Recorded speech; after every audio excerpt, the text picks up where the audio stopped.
Hey guys, Gary here from RV Living Life.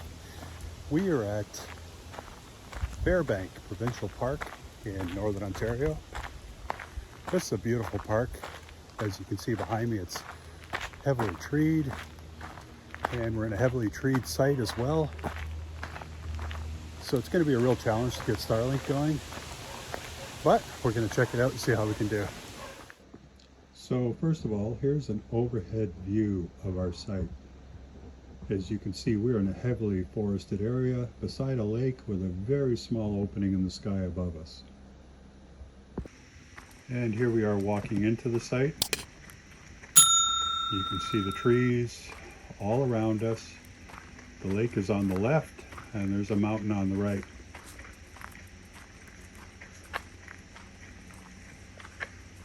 Very dense with trees, pretty tall trees too. I don't know, what would I estimate them at? 40, 50 feet high? You can see that there's trees all around us. The view that we're looking there is the north, which is where the Starlink likes to point. And there is just a lot of trees. You can also see, looking straight up, that's the side of the rig there. We have an opening above us. The Starlink likes to look to the north more than straight up. And there are all the trees on the mountain behind us. Very heavily treed area. Here is another view to the side of us here, and we're looking up. You can see there's very little sky between looking up at the coach and where the tree line is.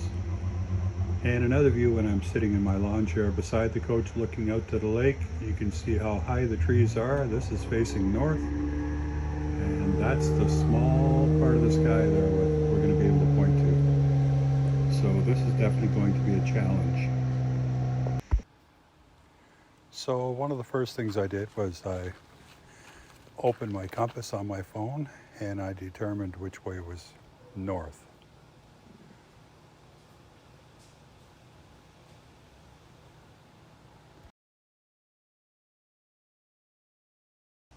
And then I laid this stick on the ground as best as I could to match which way was north. And you can see that's right through the trees, of course. There seems to be a little opening there. So when I'm up on the roof trying to determine the best angle, I can look down and I can see this stick and I can see which way is north. And then in the app I went to visibility and I checked for obstructions.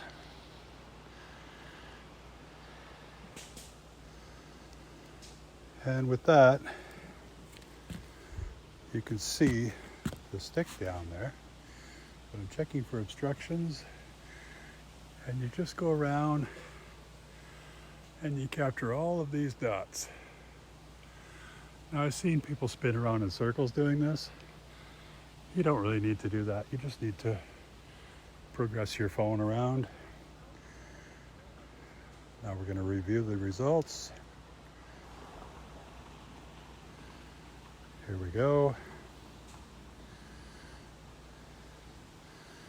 And it says you may want to find a better spot. So now I've moved to a different location and we'll just do it again. I'm just waving it side to side, all the way up, capturing all the dots in the sky.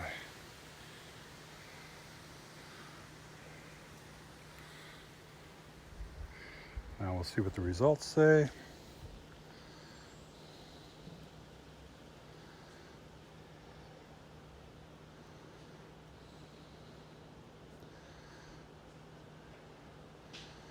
And again, it says you might want to find a better spot. So after doing this several times, I determined that the best spot was here. So I set up the dishy and I plugged it in. And you can see it's just spinning round and round, back and forth. I've never seen it do this before for this period of time.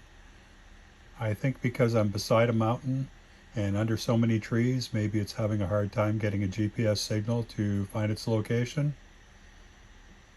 but it just spun around quite a bit. So I'm going to fast forward here a bit until it stops.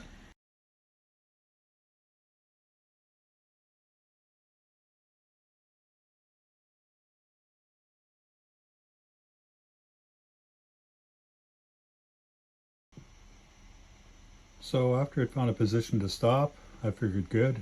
Normally takes about 10-15 minutes. It'll find an opening in the sky there through the trees. It'll point at it and it will be good.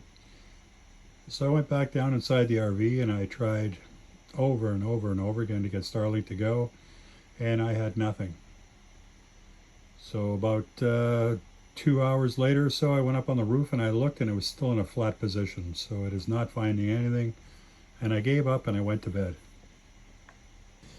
Eventually, Starlink aimed itself through the best spot in the opening to true north to start mapping the sky.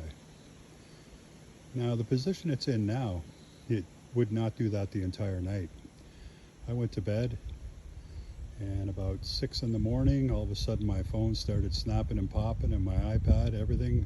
All of a sudden I'm getting all my emails and texts that I couldn't get here at all.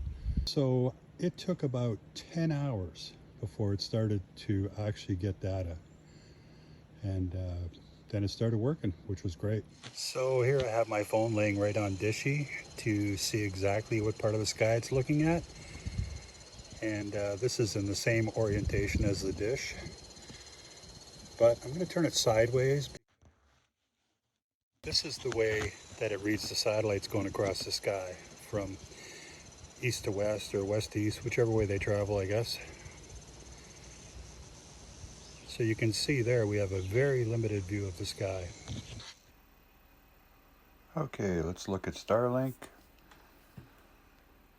So you can see in the red in the middle it says we're obstructed and expect an interruption every 25 seconds. When I first got here, that was up around 42, I believe, maybe even a little higher. And I have noticed in the sites that we've gone to so far where there is an obstruction, the interruption does become more frequent the longer you're being here. I think it has something to do with better mapping of the sky and picking up every leaf that's in the way and what have you. So you can see we just switched to obstructed there.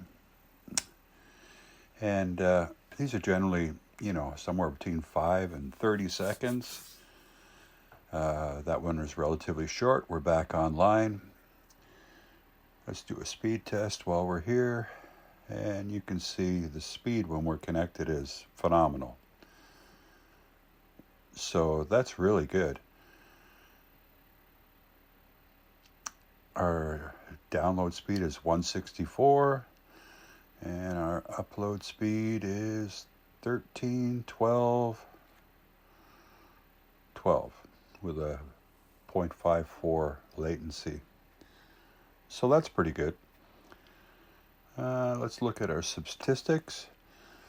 You can see in the top there under uptime, you can see that graph that shows the red, and that shows the time that we're offline. And you can see in the small print it says obstructed 1 hour and 7 minutes. So that's 67 minutes.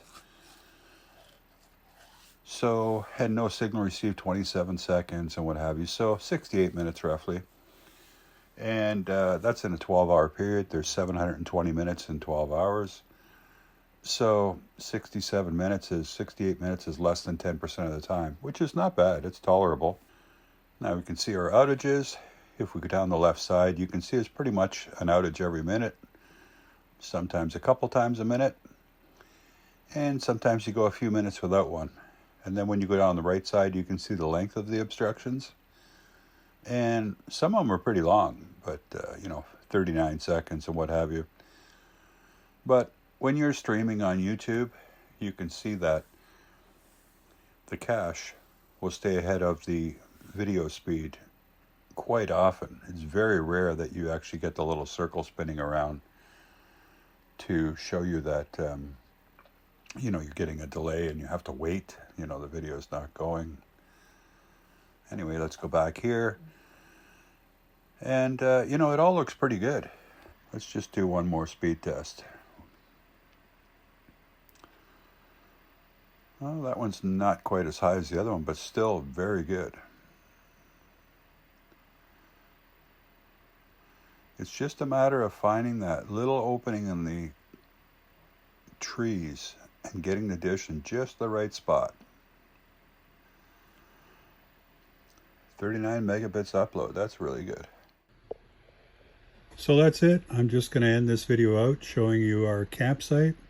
When you have internet in a place like this and you had no cell data, having internet is amazing and we love it. Take care, everyone. Thanks for watching.